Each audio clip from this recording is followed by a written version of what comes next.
A continuación, Quito con Marjorie.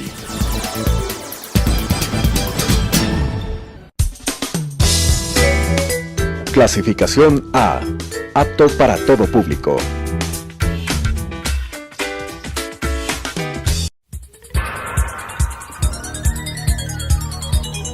Las opiniones vertidas en este espacio por la producción y dirección del programa son de exclusiva responsabilidad de sus autores y de quienes intervienen en ellos.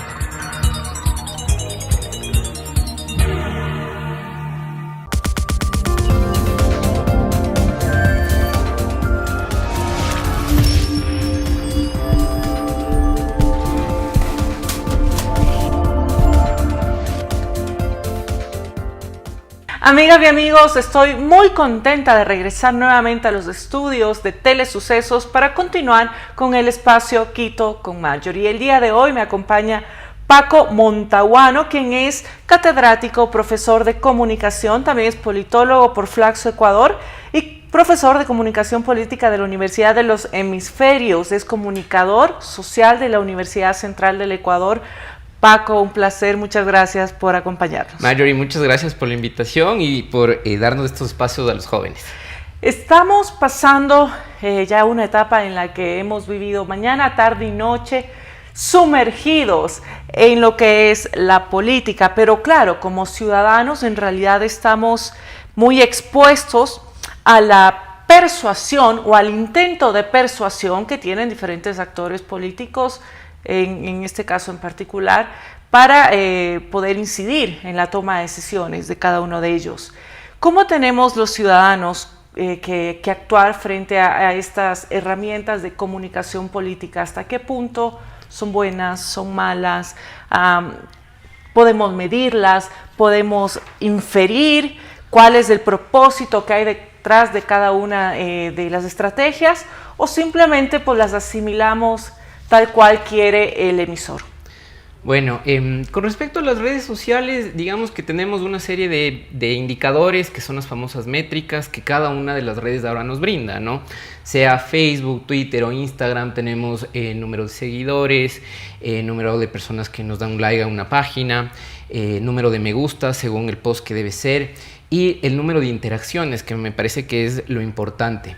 Me da la impresión de que ahora, y sobre todo luego de este periodo electoral del 7 de febrero, tenemos un fenómeno de interacción entre los jóvenes, ¿no? Y ahí TikTok se convierte en un protagonista y tenemos también como que la visión de nuevos jóvenes que están llenos de interacciones, ávidos de poder hablar de diferentes temas, y de cierta forma las redes sociales canalizaron con adecuadas campañas políticas, que ya lo abordaremos quizás más adelante, pero los jóvenes pueden oxigenar estos espacios y hablar de otros temas. Pero ¿qué hacemos, Paco, cuando en realidad, por ejemplo, en Pichincha, en Quito, solo el 42% de la población tiene acceso al internet y a la y a estas formas de comunicación? Los políticos que se han enfocado en su uso y han dejado quizás en segundo plano las otras herramientas de territorio, de contacto con la ciudadanía, han excluido de una manera a esta gran parte de la población que no tiene acceso a la conectividad y menos a una herramienta digital. ¿Qué opinión nos merece esto? Bueno, aquí tenemos que evaluar el tema de la opinión pública, ¿no? Si nosotros vemos el mapa de las últimas elecciones, y es algo que yo he mencionado en algunos foros que he tenido la posibilidad de participar, vemos una especie de burbuja alrededor de Quito, ¿sí? Distrito centro-norte, distrito centro-sur, con diferentes votaciones, pero ya salimos, por ejemplo, a Puerto Quito, salimos a Pedro Vicente Maldonado, a Cayambe, a Rumiñahui, y ya la votación cambia, ¿no? Tenemos ya una fuerza política que en las afueras de lo que vendría a ser Pichincha ya se comienza a sentir. Es el movimiento indígena, es Yacu Pérez, ¿y qué es lo que sucede? Los diferentes pobladores, sobre todo de la Sierra Centro, incluso de la Amazonía, se conectan con este líder y con este candidato y generan su voto. Mientras que Pichincha se convierte en una especie de burbuja, Si vemos en el mapa cómo están las fuerzas políticas, Pichincha tiene un determinado color, la costa otro color que nos da una señal del clivaje regional que se habla políticamente, y posteriormente Sierra y Amazonía con lo que vendría a ser Pachacuti y el candidato Yacu Pérez. Claro, pero me refiero en relación al uso de las tecnologías como estrategia quizá primordial de comunicación en algunos partidos. Es decir, independientemente de los clivajes y las diferencias, por supuesto tenemos también diferencias generalizadas entre lo rural y lo urbano, aún en lo rural tenemos gran parte de la población que no tiene acceso a la conectividad en este momento. ¿Cuál sería el mensaje para la ciudadanía respecto a cómo debe realmente percibir la información que le llega? ¿Cómo diferenciamos, por ejemplo, hablamos de la interacción, pero en esta interacción hay muchas cuentas falsas? Aún no hemos podido filtrar. Por supuesto, los proveedores de estos servicios hacen un intento permanente de ir filtrando que sea veraz y que además no sea pernicioso, que no genere malestar, que sea contenido además, digamos, adecuado para la edad de los usuarios y demás. Pero cuando nosotros como usuarios, por ejemplo, de las redes, acabas de mencionar algunas, ¿cómo filtramos? ¿Cómo logramos identificar qué es verdadero y qué no es verdadero? Perfecto. Tenemos algunos mecanismos en lo que es redes sociales. La primera es verificar cuál es la cuenta que nos está proveyendo esa información. Es decir, por ejemplo, si vemos algún arte de algún medio de comunicación y el color a veces puede variar o quizás la tipografía, lo que deberíamos hacer como ciudadanos es inmediatamente ir a la fuente, ¿sí? Como primer punto. Y como segundo punto, el tratar de contrastar, que se conocen comunicativamente la información. ¿Cómo contrasto? Googleo, es decir, me meto a Google y pongo la información y veo qué otras fuentes tengo, es decir, el contraste de diferentes fuentes para poder lograr este famoso triángulo. Me parece que es muy útil y no ser víctimas de estos fake news y de la campaña negativa que se puede generar y sobre todo se genera en estos procesos políticos. De acuerdo. ¿Qué análisis podemos hacer respecto de el aprendizaje? Yo hablo de las herramientas que usaron los unos u otros candidatos y que usamos, me incluyo sin duda, para la segunda vuelta. ¿Qué se nos viene respecto al uso de la comunicación para abril? Perfecto. Bueno, es una pregunta muy interesante. Creo que ya en las últimas declaraciones de los diferentes candidatos lo podemos observar. Tenemos ya, por ejemplo, un elemento indígena en la campaña de uno de los candidatos. En anteriores días, por ejemplo, Guillermo Lasso ya integra a una mujer indígena y a una traductora a su equipo. Y esto nos hace ver como que ya hay una observación a un diferente sector, ¿no? ¿Cuál es el reto ahora de los candidatos que pasan al balotaje?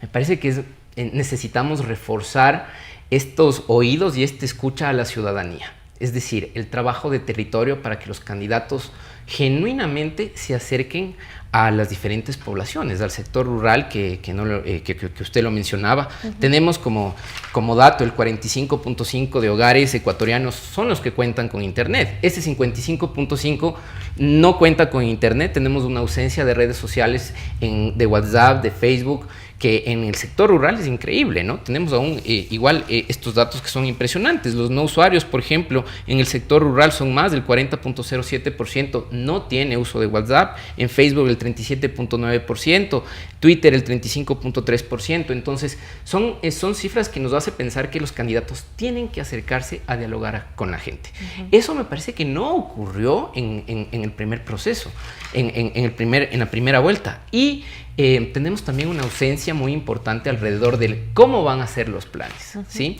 Me parece que también hay un desconocimiento del Estado y su diferente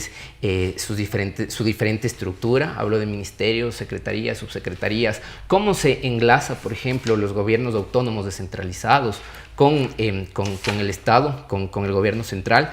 Entonces, ahí tenemos como que ese reto grande, ¿no? Saber cuáles son las verdaderas necesidades y demandas de estos sectores que no están necesariamente insertos en la opinión pública, uh-huh. Y sobre todo en la capital. Veremos realmente el aprendizaje. Claro, nos estamos haciendo referencia a la segunda vuelta, a quienes llegaron a la segunda vuelta para presidente.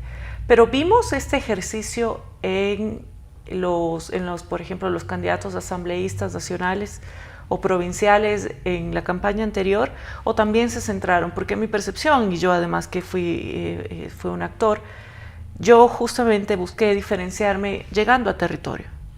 Y eso marca la diferencia. Esperamos que para próximos procesos también veamos, porque lo importante, Paco, no es simplemente el dar a conocer tu propuesta, tu perfil y demás, sino lo importante de la campaña también es hacer territorio para escuchar, para perfeccionar las ideas que tú puedas tener respecto a la política o a las necesidades, pero escuchar de primera mano cuál es la realidad. Y si vemos que nos enfocamos simplemente en redes sociales y no hacemos el territorio que hemos dicho que faltó, estamos quedándonos sin una importante herramienta de perfeccionamiento de nuestras ideas. Totalmente de acuerdo, Marjorie, y de paso felicitaciones por todo el trabajo que usted pudo hacer en territorio y que le da el resultado de ahora ejercer un cargo muy importante en la Asamblea Nacional. Con respecto al trabajo de los asambleístas, yo quisiera mencionar dos cosas, ¿no?, que a veces lo estamos olvidando. Antes de entrar al set tuvimos que quitarnos la mascarilla. Es decir, estamos en pandemia y es un momento histórico mundial que no nos vamos a olvidar fácilmente. Eso implica a que todos estos sectores rurales o periferias, para cambiar de palabra, presentan otras demandas. La ciudadanía tiene, por ejemplo, una preocupación alrededor del empleo, ¿sí? 700,000 empleos perdidos, la cifra ahí puede variar. ¿Cuál es el punto? ¿Cuál es el punto alrededor de esto?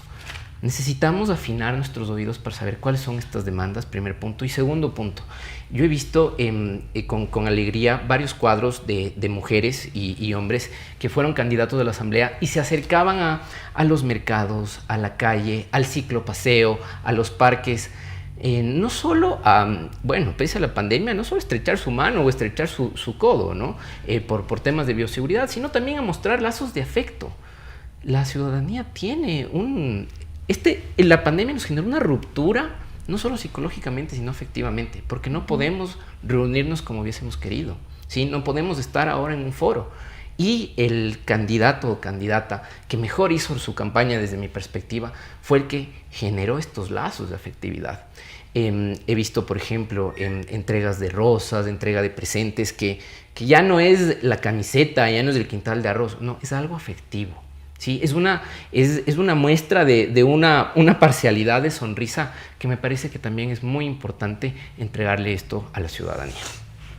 Tenemos diferentes matices que como profesionales sin duda pueden analizarlos, pero vemos mucho, Paco, que dentro de la comunicación política se han tergiversado los papeles en el sentido de si es el medio o es el fondo de las cosas.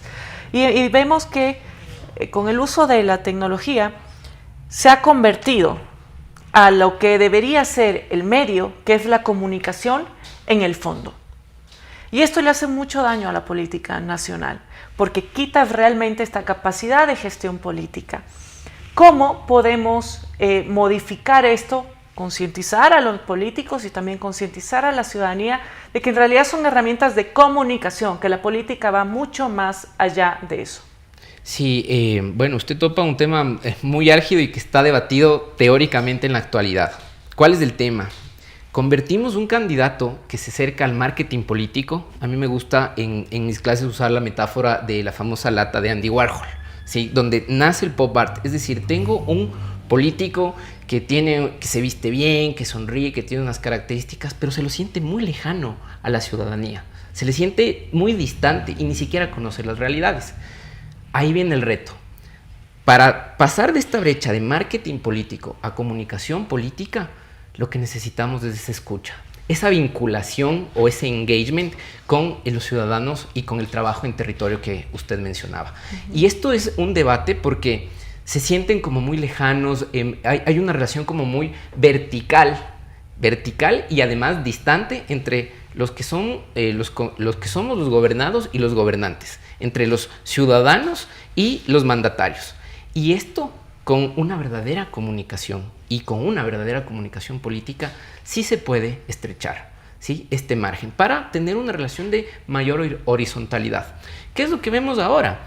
El candidato que tuvo un gran éxito en cuarto lugar, por ejemplo, Javier Hervás, genera un contacto directo con con estudiantes y con jóvenes. Es decir, él les integró a su campaña y se sentó de tú a tú, incluso con un pizarrón y con marcadores. Entonces nos genera cercanía, ¿sí? Y el abrir espacios, bueno, por tema de la pandemia no se pudo, pero ¿qué es lo que pudimos ver ahora? Generar espacios con un Facebook Live, con un Instagram Watch, donde se pueda generar esta interacción. ¿Qué es lo que quieren los jóvenes? ¿Qué quieren las damas de casa? ¿Qué quieren ahora los padres de familia? ¿Qué quieren los jubilados y jubiladas? Que me parece que también es un sector que no lo hemos escuchado del todo, para poder generar políticas públicas, ¿sí? De acuerdo. Pero, ¿cómo podemos convertir la correcta información en comunicación? Tenemos que ir como a los principales postulados de la comunicación. ¿Cuáles son? Dos elementos, un actor A y un actor B, los dos activos, no pasivos, ¿sí? Tomar en cuenta que el elemento A y el elemento B, sea ciudadano X o ciudadano Y, están en las mismas condiciones, hacen un ejercicio, además de sus derechos, el derecho de la libertad de pensamiento, libertad de opinión, libertad de expresión, la tolerancia y el respeto, y con un canal que les permita interactuar. La interacción es clave en la comunicación, que yo manifieste un mensaje y la persona que me esté escuchando, yo lo pueda refutar, puede escuchar, esa persona puede escucharme a mí y existe esta interacción o flujo o intercambio de mensajes y de símbolos. Estos son los elementos claves de la comunicación. Y además poder generar como que estos debates y estas reflexiones con la empatía, que me parece que también es clave mencionar. Más aún en este contexto que estamos de pandemia, saber de dónde viene el otro, desde qué sector me está hablando, qué necesidades, qué afectos tiene. Y esto me genera ya un ejercicio también empático y altruista inclusive. ¿Qué podemos hacer los ciudadanos, más allá de que ya nos comentaste cuáles son las herramientas para la verificación de información, sobre todo en redes sociales, pero qué más podemos hacer como ciudadanos de a pie para ser parte de un país más informado, de un país donde sea la verdad, no simplemente la opinión pública generada por la coyuntura? Porque ocurre mucho que los políticos, en vez de estar generando opinión pública, se suben a la ola de la opinión pública generada, un poco perdiendo también, sí, protagonismo. Pienso que es un error quienes lo hacen desde los políticos, pero los ciudadanos, ¿cómo podemos ser parte de mejorar la información que circula en nuestro medio y cómo podemos realmente validarlo? Bueno, en la sociedad civil siempre tiene el reto de organizarse. Los ciudadanos necesitamos organizarnos, formar colectivos, formar colegios, formar fundaciones, formar espacios que además, este es uno de los propósitos que Mark Zuckerberg en su discurso de la Universidad de Stanford lo dice. Nosotros generamos Facebook para que las personas, independientemente de su raza, de su clase social, del grupo etario que sea de su edad, puedan compartir. Grupos de mormones, por ejemplo, grupos de judíos, grupos de personas que les gustan las motocicletas, que les gusta el fútbol, que se reúnan y a partir de los intereses en común que tienen, puedan organizarse, puedan ejercer este principio de comunicación que comentábamos y, sobre todo, puedan proponer. En el sistema político que tenemos de David Liston, que es muy famoso, tenemos los inputs, que es la clave para la ciudadanía, es decir, ¿qué es lo que necesito como ciudadano? ¿Qué es lo que necesita mi equipo de fútbol? desde la cancha de barrio. ¿Qué es lo que necesitan las personas que, por ejemplo, son amantes de la montaña? Las personas que venden ceviches en las playas, que ahora han sido muy afectadas por el turismo. ¿Qué necesitan? Entonces, a partir de sus necesidades y sus intereses, la sociedad civil se organiza. Y a partir de esta organización se genera lo que conocemos en el sistema político como un input. Y ahí viene el reto de los mandatarios, de los diferentes mandatarios en distinto nivel, sean alcaldes, sean concejales, sean asambleístas, sean asesores. Además, ¿qué es lo que nos está diciendo la ciudadanía y estas organizaciones para nosotros poder debatirlo y poder generar políticas públicas? Poder generar ordenanzas, reglamentaciones que nos permita tener un diferente ambiente alrededor de nuestras vidas, que podamos tener acceso a diferentes derechos y también que podamos ser felices, ¿sí? ¿Por qué no hablar de la felicidad? ¿Por qué no hablar del éxito luego de que se puedan cubrir todas las demandas y necesidades que tienen los diferentes sectores, ¿no? Y ahí me parece que es importante mencionar esto. Los políticos ahora tienen un gran reto de devolverle la esperanza y la verdadera felicidad a los ciudadanos. Por supuesto, generando desde la pirámide de Maslow los principios y los derechos del derecho al agua, derecho al alimento, derecho a la salud, derecho a la educación. Y luego de que se cubre esto, poder generar otro tipo de comportamientos para poder lograr esta felicidad. Esto es excluyente, Paco. Más allá de la teoría, realmente pensamos que el tener un estado de felicidad o de satisfacción no va a ser un logro si es que no cumplimos todas nuestras necesidades, porque eso nos puede dejar una sensación de sinsabor, de desesperanza. En realidad, si espero resolver toda la problemática para considerarme una persona exitosa, una persona feliz, pues realmente no nos podemos frustrar. Es decir, ¿cómo valoramos realmente disfrutar el proceso cuando sabes que estás haciendo lo correcto para la consecución de estos objetivos? Porque de una u otra manera, si vemos una pirámide o si vemos estos datos, podemos sentir que son excluyentes con la felicidad. Totalmente de acuerdo, Marjorie. Aquí tenemos que evaluar primero cuáles son las prioridades que tienen las personas. Sí, tenemos que partir. ¿Cuál es la prioridad? Hace algunos días veía que, por ejemplo, Esmeraldas, una provincia, estaba cerrando las vías porque no tienen acceso al agua. Sí, entonces, ¿cómo podemos hablar de la felicidad si hay determinadas poblaciones que no tienen ese acceso y además un derecho, ¿no es cierto? Y por supuesto que es excluyente, y me da la impresión de que aquí viene el rol de las políticas públicas y del Estado para poder evaluar cómo genera una política pública, evaluando las prioridades, las necesidades, levantando lo que se conoce como una línea de base para saber qué es lo que requieren determinadas poblaciones. Vivimos en un país, por ejemplo, riquísimo alrededor de lo que es la tierra, la madre tierra, y tenemos sectores que necesitan reactivarse a través del agro, ¿sí? Quizás ya no necesitan solo agua, necesitan créditos para poder generar sembríos de sus diferentes productos. Necesitan publicidad o necesitan una asesoría para poder generar productos comunitarios. Entonces, ahí me parece que la clave es saber cuáles son estas prioridades que tiene nuestra población, que tenemos los millones de ecuatorianos, para poder evaluar, y se puede ingresar con el Estado y las diferentes políticas. Muchísimas gracias, Paco. Estamos con 2 minutos ya por terminar. Un mensaje cortito final que quieras dejarnos.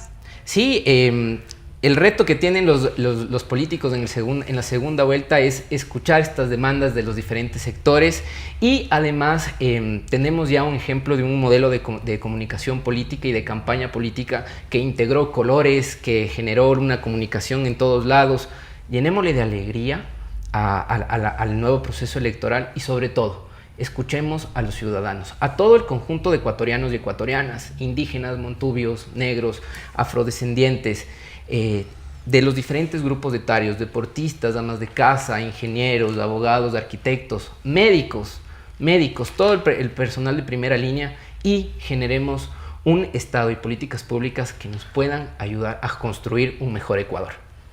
Muchísimas gracias. Agradezco a Paco Montaguano por haberme acompañado en mi primer programa de regreso a Telesucesos. Estoy honrada de poder compartir este espacio en pantalla con ustedes.